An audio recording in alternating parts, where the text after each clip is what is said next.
Murder, motive, and mess. That's what they left behind, and I just dig it up. On September 19th of 2024, District Judge Kevin Mullins was shot inside of his own chambers. The accused shooter, former Letcher County Sheriff Shawn Mickey Stines. The security cameras had captured the key moments, but not the intent.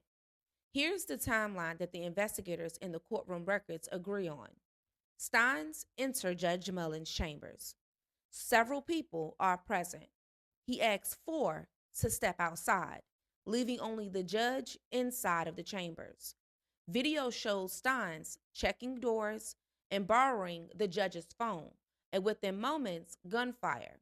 Testimony summarizing the video describes the initial gunshots toward the seated judge, movement around the desk, another round of shots, and then on the way out, additional shots were fired under the desk.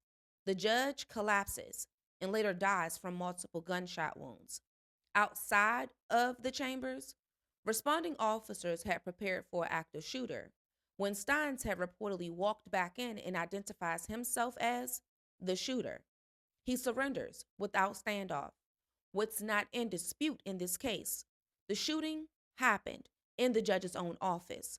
Stines was the county top cop, and he has pled not guilty to first-degree murder of a public official, a charge that can carry the death penalty if convicted.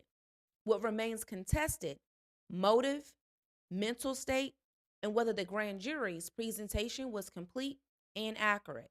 One point of rumor spread fast in the first days after the judge's death: a supposed relationship between the judge and Stines' teenage daughter.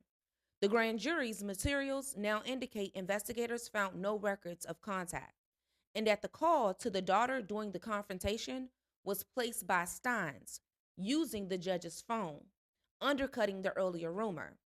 That matters because motive frames how the public sees the case. But in the court of law, motive isn't required to prove murder. Intent and mental state are. Next, we're going to examine Stines' mental condition before and after the shooting.